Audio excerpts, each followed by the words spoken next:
Hi. What is good? What is up, everybody? Welcome to the Intentional Conversations podcast, where we speak about life, faith, culture, and everything in between.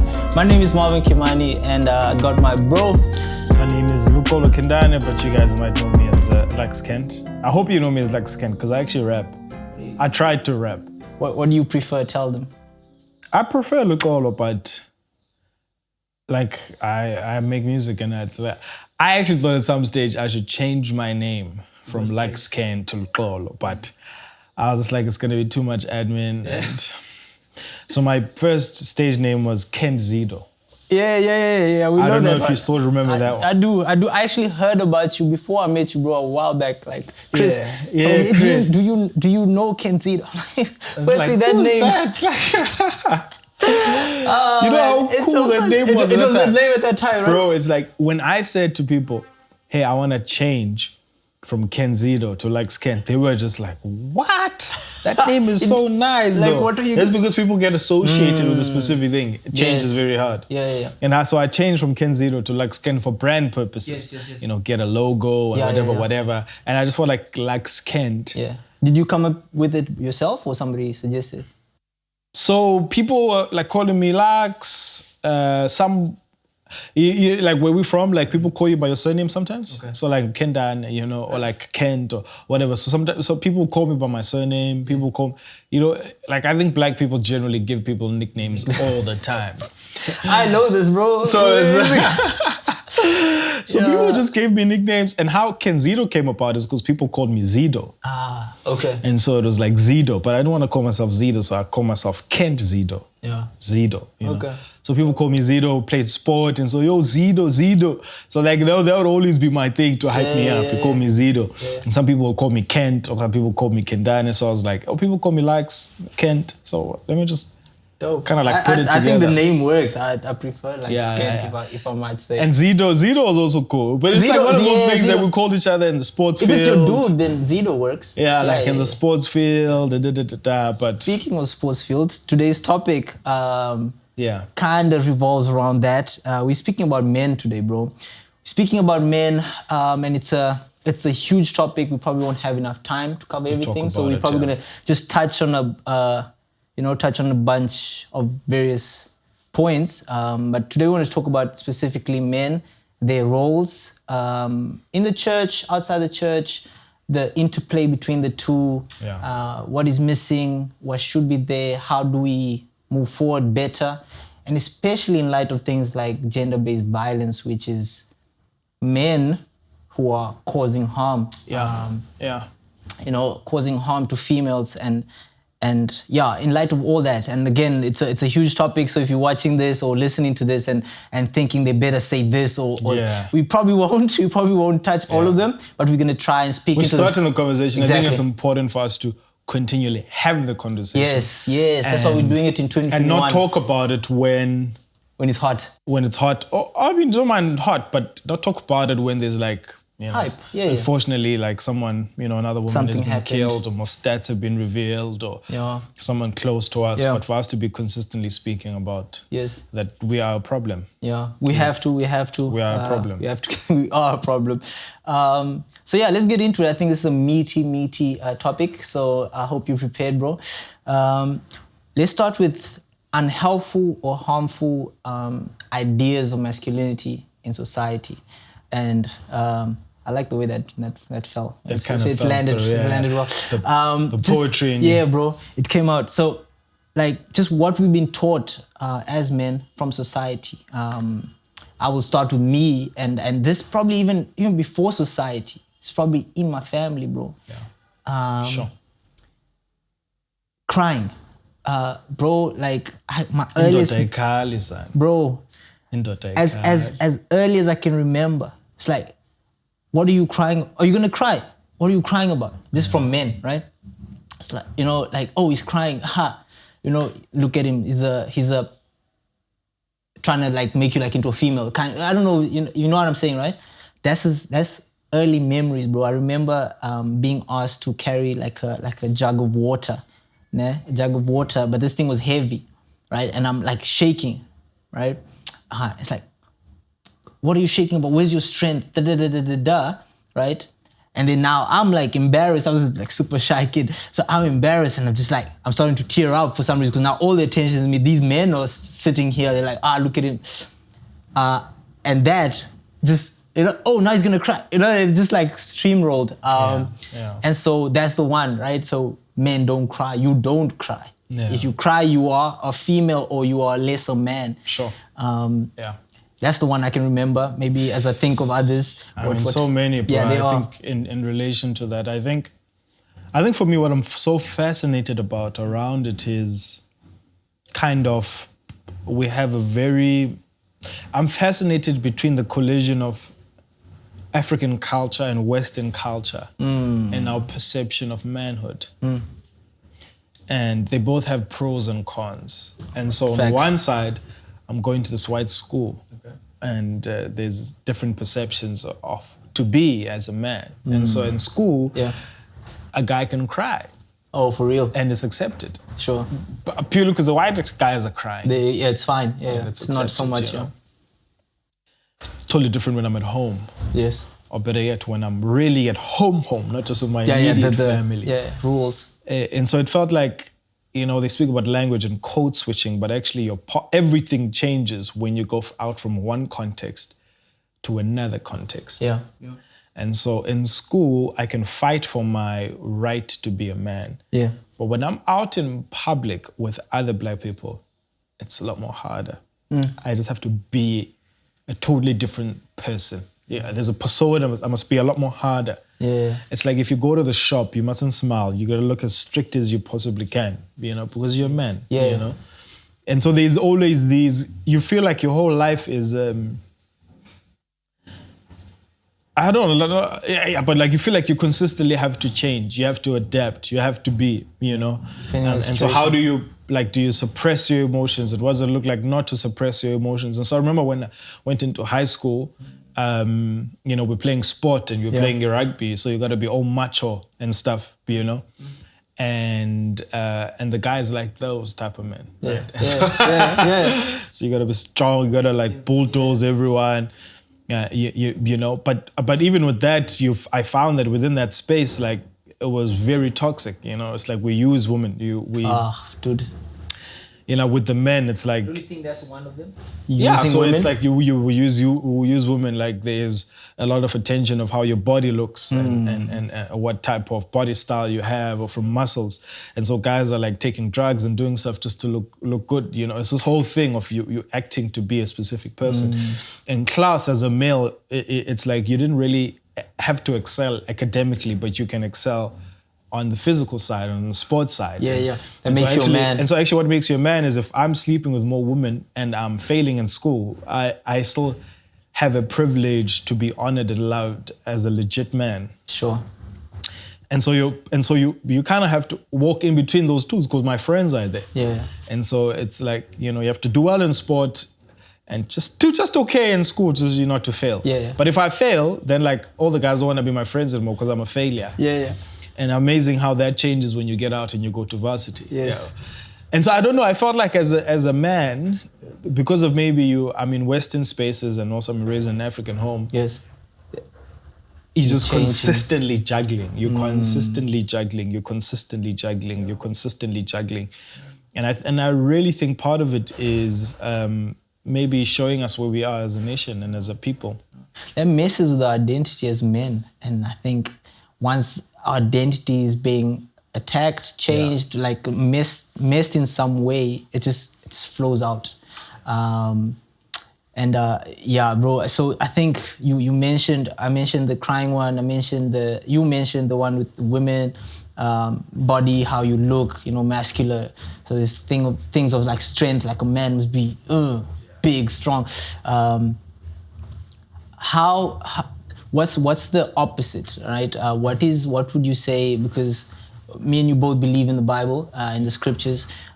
What would you say? And again, we probably won't cover everything here, but what would you say are kind of the things that the Bible advocates for a man, a biblical man, if I might say it that way? Yeah, I mean, I think the standard. Sometimes should I say, I really didn't like the term biblical manhood. I thought you would. Yeah, I just have never. To be honest, I haven't really engaged with it that much, but I've seen it's a term that's used a lot in Christian circles. Yeah. Yes, and I think they've used it, obviously, because in Western spaces, to speak about men and the fact that we need help, we need help, men need help, you know what I'm saying? And what you do. And so a lot of churches and people in spiritual spaces have been speaking about it and advocating for it, which I like. And I think it is very important, and a lot of work needs to be done about that. And I was speaking to my dad about it. I was saying it's so fascinating that when I look at some of the resources around biblical manhood written in white or Western or American spaces, it addresses very different things to maybe the men and the issues that I'm facing with and my friends that are facing with, And so you'd find, people or preachers or whatever would speak about how men should stop playing video games, or whatever that it is, like they're wasting their lives. And I'm like, we don't have in my head, I'm like, I mean, that's great. But I'm like, these men are facing, yes, we are. There's some all overlap. Need help and all need redemption. Yeah. But the issues, video games, we don't have this guy plays video games for 40 hours a week. That's all he does. And it's not like, okay, I understand, because I've seen how is a bit of that, I've seen how men can play video games for 40 hours, But we also are not addressing some real pertinent issues that are facing us as Black and as African men.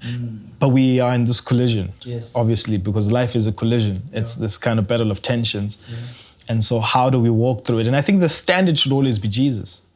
Yes. But I mean to say that, what is so hard? What is so hard about that, Marv, is that we follow what we see.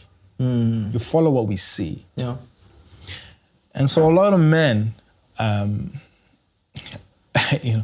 have faced so much trauma, so much pain, and so much disappointments. It could be sexual, it could be physical, it could be emotional. Yes. It could be all three. It could be all three in one. And then we run to church looking for redemption in Jesus, but we find it. But then we find ourselves in the space where there is majority women in the church. We're going there, but okay. And there's this one great man. Yeah. And this is one man that you see has authority. There's this one great man that you see loves his wife, hopefully, because sometimes... we hear them. Loves his wife. Yeah. But also what you see is a man that is respected. What you see is a man that is honored. And what you see is a man who carries some sort of weight. Yeah. And as a person and as a guy, you're like, I want to be like that, right? Because you've been disappointed and gone through so much trauma and pain that when you see it, you want to be like it. Yeah. But what you find sometimes in those contexts, whatever it is, it could not even be in a spiritual place. What you find in those, and remember in our churches, in our spaces, you are told what to do, not how to think. And not even just our churches, even at home in general. We're taught what to do and not how to think. And so, because how to think means we're not going to do it the same way that they did it. Yes. But because we are told what to do, we then end up wanting to do and to be like that picture that we see.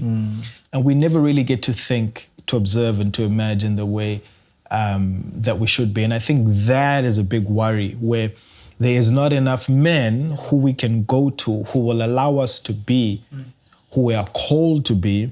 And because there's such a great need for men, they want us to be like them. Yes. Over than be who God has called us to be. Yeah. And so what happens is there's an influx of men who sometimes go to churches, see this and see the abuse, and then they leave because they've been wanting to follow, but end up becoming the very thing that they hate. Sure. Being abusive. Yes. Wanting authority. And so even if they don't get it, they impose it. Yeah. Bro, you touched on a lot there. I really wish you had more time for this topic, bro. You know it's been a bit in my heart. And like, bro, you touched on fatherhood. You touched on that being taught what to do and not how to think. Yeah. I'm kind of recapping for everybody. They might miss the wisdom. You know, you've touched on a lot there. Touched on church and like, you know, just, you know, some views. And I speak about church because I love church. Yes. But I also know, especially in the Black community, church is such a pivotal thing. Yeah. You know, and I mean, we're looking at our stats at how many men are raping and abusing women and killing them. I mean, it's completely devastating. And I'm not saying the church imposed that. I'm just saying, like, actually, if we're looking at the root cause in a lot of these men, like, men don't have spaces to really share, to really speak. And remember, because we see authority and want to be like that, we impose it to the people that we have control and power of. And so if we see a bad example, even if it's looking good, we will impose it in the way that we want it to, without having a space to reimagine. And because I can't question, I just do, we then take that and impose it in ways that we should, in the way that we could. And because you're a man, you don't have issues. Bro, and exactly. So I was going to say, with the trauma, it's coming with you. So you get maybe a position of authority in some place, in some society area or whatever. You coming with that trauma, with that baggage, with that not crying, with that, like, you must be this guy, you must have it all together. Yeah, you have all the answers. You're coming with that, and so you have to put this front. And so to put this front, you have to cut corners, you know. Speaks of character. And like, bro, you mentioned that you don't like the word biblical manhood and whatever, but you said that the Bible advocates for us to be like Jesus as the way, you know, man should be. And if you look at Jesus, it's the opposite, bro. It's the opposite of everything we've been taught. This dude cried. Like, he heard his man's, like, passed away, and the first thing he did was, like, break down. He wept, yeah. You've seen me go through, like, past 2020 and like, people passing away, and me struggling with, like, how to be in the space, right? Because I'm coming with a lot of the other stuff, you know, like, I need to be strong for my you know? And it's very interesting that the society teaches us a very different, you know. There's segue into church and I think when that happened, with you, no problem. I said, if you don't take it in all now, it's going to expose itself later. Yeah. So not deal with it, be in it. Like, that trauma needs you. Like, if you cry.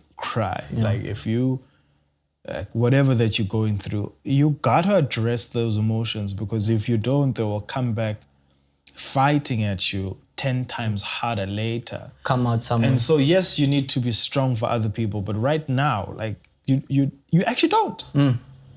Yeah. Because how can you be strong for other people when you are weak and dying? When you're actually not. And so actually what you're doing is you're being an imposter. You're being not true to yourself. You're Putting trying to that be front. like, there's that savior mentality. And right now, like, actually what you need is for you to be in the moment, to cry, to weep, to take it all in. And you know, and when you have time to go back and to relook at it, you can be strong for people later. Yeah. And you see how subconscious what that was, because I probably knew that in theory though, right? But you're coming with years of whatever else society is teaching you. I was segueing into the church and the reasons, like our church. I remember a mutual friend of ours visited the church that I go to back then, and he was surprised that we had more men, or we had almost as much men as there were women. And that was surprising to me, because I thought that's just how it is. He told me, that everywhere, any church that he's gone to, women almost outnumber us like 4 to 1. That at some point happened in our church, right? Even where we are right now, it's like that, right? So 3 to 1, 4 to 1. What do you think are some of the issues there? Like the one that we've discussed before is almost like this thing of like men feeling like this church thing is so far from who I am. Like that person there, if I see, like, because I struggle with this. I see the worship leader there, he looks like he's perfect, this man. You know, I see the pastor like, this man is up there. How do I, and knowing myself, I can't, like, why would I be, I can't, I'll be faking, you know what I'm saying? There's that thing. So maybe speak about that if you have some thoughts on why do you think there's such a big... I think for me, bro, the one thing that really helped me with church was having a father. Mm. And having a father has just been so great. I think for me, shout out to Mr. Kentane. One thing that I think especially black men, African men, struggle with the church is authority. Yes. And what I mean about authority, I mean, there's this person who is over-celebrated and over-loved. Like everything he says, even if he's speaking like stuff that hits on the side. Yeah. Like it's claps and amens and you're just like, nah, fam. Yeah. Stuff you don't agree with sometimes. Nah, fam. And I mean, if you go into most of our churches, there are mostly women, you know. But I think it's sometimes it's like we feel like that man should not be celebrated. But also sometimes it's feeling like that man can't be questioned. Oh, bro. Or better yet, I can't have a relationship with him because he's just too good. Yeah. And so sometimes I think the persona of church, unfortunately sometimes, that you can't see yourself in that person. Yeah. But what is so fascinating about Jesus is that you can. And you can see yourself in Jesus because he gives grace to those who are broken and weak, that he is with those who are broken. With them, bro. He is not just with the people that celebrate him, but he's actually with those them, bro, that are on the outcasts. And so what happens is sometimes in church it becomes so selective, you know. You sit with the holy and the few. You sit in nice chairs, and those are totally different other people. Chairs. You're only friends with people that are right and good, and so we are very separate. And so sometimes I think men struggle with that, but you don't really feel like this person's as human as I am. But when you look at Jesus, it's like that's why Jesus is so important, dude. And it speaks to discipleship, bro. Yeah, because there's this lone pastor and his crew of like band members maybe or like worship, and they hang out, and then this guy is lifted up and he's the guy, and he comes and he preaches, and the women or whoever's in the church, so I said women, but like whoever's in the church is like revering this man, but that man is not with us as gents. You know, he's not with us as gents. He's not maybe playing soccer with us, taking us on like breakfast. We're not talking, so he doesn't know what I'm struggling with or where I am. I just see him there, and to us, we look at him and he's polished, and he can't really. I guess he also can't relate with us because he's not with us, you know. Yeah, Jesus was with the people, bro. Exactly, he was like, bro. I read recently how a Pharisee invited him to his house, and Jesus went. I was thinking he would be like, nah, rebuke this dude because he can't rebuke him, right? But he went to his house, and at that house there was like lawyers and scribes and and Pharisees. And there he taught this man, and he wasn't like soft on him. He was actually very harsh, or not harsh, but like straight to the point, right? And I was like, oh wow! But he was doing it in his house. Come on, you know. And I'm like, man, that lone, this guy, like discipleship is me preaching on a Sunday, or you know what I'm saying? That needs to change. Yeah, and I think that's the whole thing. We're looking for Sunday. Sunday is held in such high regard. And I think what we need to look at is life at the cross. Yeah. And life at the cross is life with God. And everyone is invited. Yes. What I'm finding with life at the cross is that it's not just a Sunday, but it's a consistent lifestyle. That we're taking our everything and putting it together. But what I find about sometimes church, especially millennials, is that we like, hey, you dress very differently. It's just even how you dress. Yeah. It's like you're going to a business meeting, you know, which is great. But I feel like for me, like I'm a hip hopper. Yeah. And so there's already like a clash there, and you want to understand me, and I want to understand you, and so it's figuring out a way. And I think everyone does this, but you know, trying to figure out a way of meeting people. Yeah. My dad would tell me stories about how, you know, he was said that he's wanting to be like the cool kids, you know what I'm saying? Because he's trying to be more approachable. Yes. You know, what is great about, you know, my dad, just to boast about him, is that I could bring my friend who does drugs to come stay at our place and make music for a week, and my dad could relate to my friend at a human level. So much so that my friends would leave feeling like they're more connected to my dad than they are with me. Because my dad would be he'd be so invested into them. And I find like that was so helpful for me. I'm like, he's so old, he doesn't even listen to hip hop. Like, you know, like he's not in the culture, but he has a way of wanting to be with my people, be with my friends, speak, expose himself. He's not trying to be better than anyone. He's not like a He's not more super spiritually more mature, which he is. Yeah. But he's not at that point. But I just wonder what life at the cross looks like, not just but also with us. Yeah. That we invite people in the mess, we invite people in the disappointments, but also invite them to the Sunday when there's victory. Yeah. You know what I'm saying? Yeah. And inviting people in all of that steps. And sometimes I think church speaks so much about the victory, but never about the pain and the hurt and the disappointment. Yeah. But like living with people, life with people, bro, experiencing the joy, the ups and the downs. And I wonder, one man at a time, if we could combat so many of the ills that we face as a people, and what it could do to men. And men generally don't want to gather. Bro. If we gather, it's like sport. Yes. We don't really want to talk about the real stuff. No. And you know, and so I think Christianity invites us to that. It invites us to life with Jesus, and because we're invited to life with Jesus, He doesn't just want part of us; He wants all of us. Yeah. And so not just the sport and the fun and the exciting nice stuff things and what's happening on TV, on the socials, or that lady or whatever, but actually with everything and bringing it, and then together we get to walk with it, and together we get to explore. Together we get to cry and laugh and have joy, but we need to be together. Yeah, bro. I think you kind of answered the question. The next question was kind of like thinking about how do we change the trajectory? What can we do as the church to change the trajectory to invite men to gather that space? But I think you just answered it by saying it's more like going on a one-on-one base, going where you are, being where you are on a human level. My next question basically is, what do you think are some practical things that we can do to grow as in this area of manhood and then our roles as men, and basically how to grow as men who look like Jesus? That's a bit, I'm terming it like that because I'm avoiding the other one that you don't like. How do we do that? Are there any practical, on a personal level, you know? Because you mentioned the one things like we don't like to gather, bro. And that just came, I was like, oh yeah, we don't. And we tell people come to church, and it's like, actually, men don't really like doing that in general. So are there any things that you can think of? I mean, I do think like men like being together. Yes. I mean, I think, you know, but I think we don't get to like, we don't get to really speak about the issues that are pertinent. And so I think the issue is that men are dealing with demons that they don't even know, or better yet, they cover them with sport or alcohol or out or women or whatever the issue, whatever their coping mechanisms are, and it's accepted. It's like, oh yeah, it's fine. It's a guy. It's a you know, and we don't get to really talk about the stuff that we are really, really dealing with. Yeah.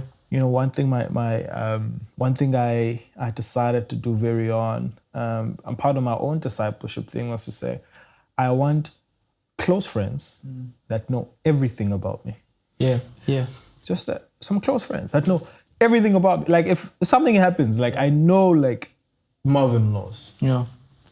Living a transparent and an open life, I know that Marvin can speak into my life. Yeah. And Marvin has a voice into my mind and into my heart, and I welcome that. Yes. By exposing myself. You just mentioned the word. We don't like that word, bro. Know me.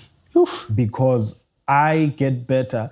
And my thing of choosing those type of men was to choose men that are working on themselves. Yeah. Trying to get better. You know what I'm saying? Like not like I'm trying to, you know, show everyone that I'm trying to be this, you know, Christian person, but actually a man that is also on the journey of wanting to be who God has called them to be. Yeah. And so I think having people in and around you that truly know you and are not happy with where you're at, they want to see you get better.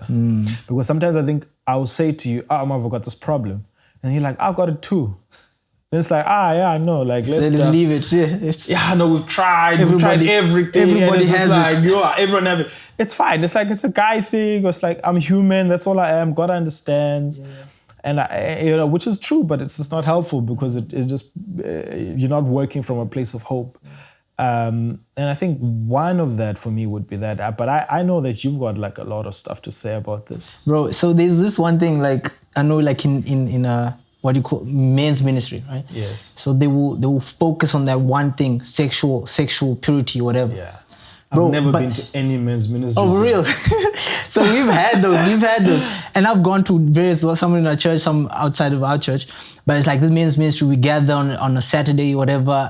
There's breakfast, we chill, we talk. There's somebody who's going to give like a small talk, going to go maybe into small groups and chat. But in that space, bro, we like 20. I don't know you from Adam, not like that even, right? I know you, my brother, you my dude, but like we don't know you. Like I don't know you like that, you know? And then we come, and the one thing that we're going to focus on is that sexual purity thing, right? Nothing wrong with that. But there's everything so many... right with it. Bro, exactly, facts. Especially in the and day even and if we age. have to speak about it every week. Okay, not every week. No, hold up. But so, if you get it, yeah. In this day and age, definitely, right? That's one of the key issues. Problem is sometimes I feel like there's so many other things that are off. Yeah. And this thing that we focus on sometimes is a result of all these other things, right? Yeah. And yeah, so my thing is those kind of things are churches need to kind of think about and look through. Like, okay, yes, the sexual thing, that's key because that wars against our soul. It warps our identity, changes how we see things. It's key.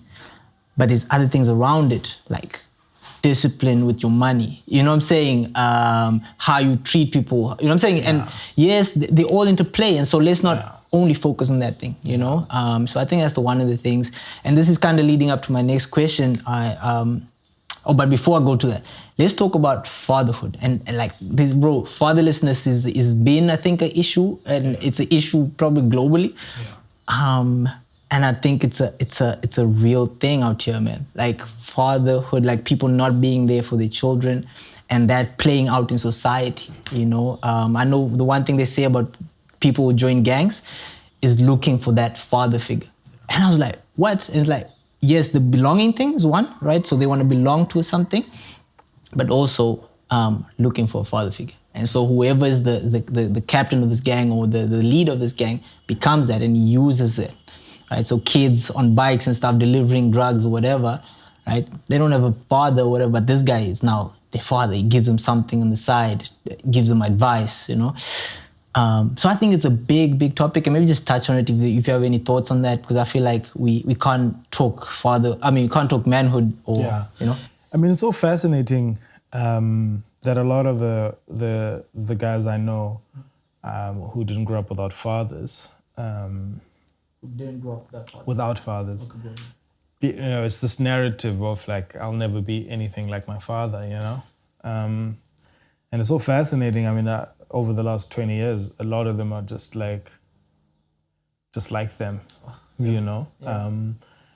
And that fascinates me because it's like, you know, I think the thing that you hate and you dislike, you end up becoming purely because you haven't dealt with it. You've just kind of made a resolution. In your head. You know, but you actually haven't dealt with the root and with the causes and with the trauma associated with it. And stuff like fatherlessness, and it doesn't leave you. Bro. It's at every moment you are just forever gonna be reminded about it. Yeah. But if you're not consistently dealing with it and dealing with that trauma, that hurt and that disappointment, that was there or actually still is there, you know, there's a big possibility that you might be the person that you don't really want to be. Yeah. And so I think that's a big part of our issue. I think the other issue that I'm finding then, or just seeing and just me watching, is that people look for fathers. And I think, which is great, it's always been a worry for me. You know, I think me being in like Christian circles and spiritual circles, people always say to me, I want to be a father, you know? Sure. And I've had a couple of people do that and say to me, because I'm in the circles where my father is not in. So they think like I don't. You don't really. And it's like that normal thing. It's like that normal thing, young black guy and whatever. Potential, whatever. So like I want to father him. Yeah. And I've always been very wary of that. Okay. I've been extremely wary of it. And I think I've been wary of it because I'm wary of authority, one. Number two, I'm wary of it because I'm like, are you doing this for my benefit or for your benefit? Oof. Oof. And so what actually happens, I find, is that sometimes people give too much of themselves to people that don't really care about them. Genuinely,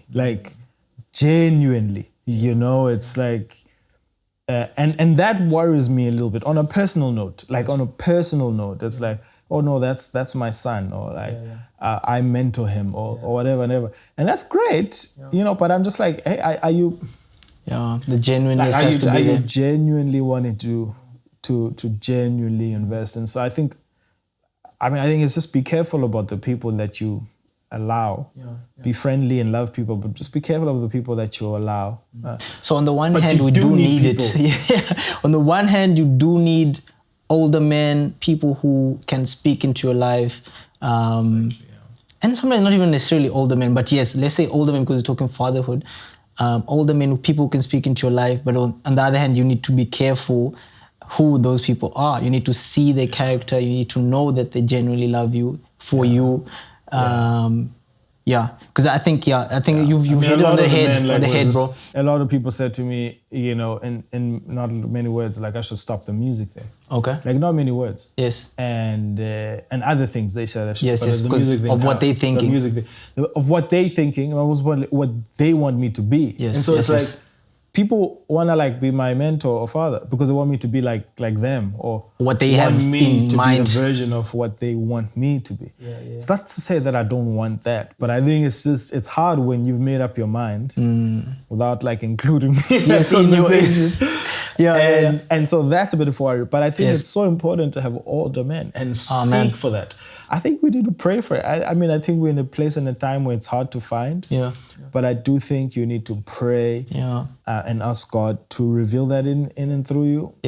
But if you're not, you might have somebody who's in a different life stage than you. Yes. And they could help you. So we should pursue that ourselves. Okay. 110%. Yeah, I agree totally, bro. I think not on the internet. If you can like pursue it like exactly, bro. You need to see this person in action. You need to man, this quote just came, you know, the guy we both know, Propaganda. He says, real manhood, faithfully forming family. Ooh, you know? Come on. Bars, bro. And I'm like, you need to be able to see this person, see them, how they handle family, how they handle themselves in a specific context, you know, like authentically, not when they are your father or when they are your mentor or whatever, just on the outside and study that first, you know, and then pursue, you know. And I think if you prioritize your character, because I think that's what's important. I think sometimes people say, if you want to be successful in business, I've got to follow these people and I'm going to try to be with them. But actually, I think the whole thing about fatherhood and having people in and around you, I don't even like the word mentor anymore. Okay. Is having people that will help shape your character and for you to be the person that God has called you to be. Fine. And if that's a priority to you, I don't even have to tell you that. Because it's a priority. If you're an entrepreneur, you're gonna meet with older entrepreneurs who've done what you are doing. And so there's no need for me to tell you. But actually, if you prioritize your character and the internal stuff and the yak, it will be a priority to you, and I think it should be for any man. Let me throw this pen at you, bro. We were talking about online. What if I can just go online, bro? What do I need to talk to Lux? And I think you father? should do. I can just Google and I got the stats there. Get it. And I think it's important for you to consume all the information, you know, but it's also, all the information is nice. It's just harder to live it. And you will be more impacted by seeing it than by hearing it. Bro, we undermine that, bro. Yeah, so we have to try to see it. We have to try to see it. And so that's why I think we need to elevate, especially Black fatherhood, because we don't see it as much. We don't. Or Black manhood, whatever it is, like, because we just do not see it, and we haven't had right examples. And so that's why we sometimes go to white churches, and then we get there, then we kind of are clashing. And so it's like, yo, how do I come from this context and I'm in this white church, and so it's like, and so, but I do think God will reveal and will help us consume all the online stuff, learn and grow. You have to do it first before you go. I think the one tip is like, don't ask someone to be your mentor. Like, just don't say, hey, Marvin, be my mentor. What would you say? How do we do it? What are kind of ways of going about that? Because I think it's nice to say don't do that, but okay, so tell me, how would I? Pray? Obviously pray. I think the second thing is you put too much pressure on someone when you ask them to be your mentor. Because they don't know how. It's like, is there like a handbook of how to be a mentor? Is there like a handbook of how to be a mentor? Yeah. I just think if Marvin is a musician, a songwriter, hey Marv, I'm a songwriter as well. Marv, I've just written this one song. Could you just listen to it, give me some feedback? You do that. 2 months later, hey Marv, I've written another one. Could we actually listen to this? Could you give me feedback in person? Because I've got more questions to ask you. Yeah. Now you're building a friendship, you're building a relationship. They get to know you, they're helping you. And you just say, hey, just tell me everything you think about it, everything that's wrong. And so they know, oh, okay, cool, whatever I say, this person will listen. And you're building like a relationship with the person. And I think that's what's important, you know? Definitely. You can also seek other stuff like life coaches and all of that. Yes. But this manhood is an issue, and I think we will address especially gender-based violence. Yes, so I want to end it. As we I think I want to end it. You got to touch on that, even though we have time? We don't, but let's try. Touch on it. Like, what do you think the church can do to just like fight this gender-based violence thing, right? Anything that you can think of. Slow and steady, I think, is important. Yes. By us allowing men to be vulnerable, to be open, and to speak about their issues. Creating platforms. Say that slowly, bro. Say that slowly. Slow and steady. Yeah. Slow and steady. We got to fight the long-term game. Allowing or providing spaces for men to be vulnerable and to be open. Yes. To speak about your past. To speak about your your sexual trauma. Yes. To speak about your parental trauma. To speak about childhood. You know, men have so many scars and they have no places to be able to speak about it, of it. And the last thing they want to, a man would rather go speak to a lady about an issue because they know that she will listen. She'll be empathetic. And she'll be empathetic. And for us, we'll judge. And so I wonder if we could create spaces for us to heal. Create spaces for us to be able to talk about real issues. Yeah. And ask the hard questions that draw right back. Bro. What happened when you were 5 or when you were 10? What happened with this and what happened with that? And asking intentional conversations that lead to the real problem over than say, I'm just struggling. And you're just like, oh, okay, cool. Me too. We all struggle. I think that could be one thing. Having conversations around the table. Yeah. You know? And allowing Jesus and the Holy Spirit to help mold and to shape us, And to know that trauma is something that you don't get over. It's something you live with. Yeah. And so I think we can overcome by having the Spirit walk and be with us. I know you've got a lot more. I agree. I think that's good. That's a good note to end off with. Guys, you've been watching Intentional Conversations with myself, Marvin Kimani, and Luxolo Kentane. And join us for the next one. I'm sure it's going to be great. We are having intentional conversations here. We ended on such a heavy note, bro. And we tried to make this 30 minutes, but now it's like I think since this topic is so hot, or because Marvin likes it so much, I think we've just broken all our rules. But we love you all, and we'll see you all soon. Peace. Hey guys, thank you so much for listening to this podcast or watching it. Hey, why don't you please help us create content that inspires people to live a life outside of themselves? I would love for you to, would you consider just being a partner with us on Patreon, where you will get exclusive content and you might just get, the content before everyone else gets it. Also, hey, why don't you just quickly subscribe to our YouTube page and so that you can, see everything first. Love you guys. Thank you so much.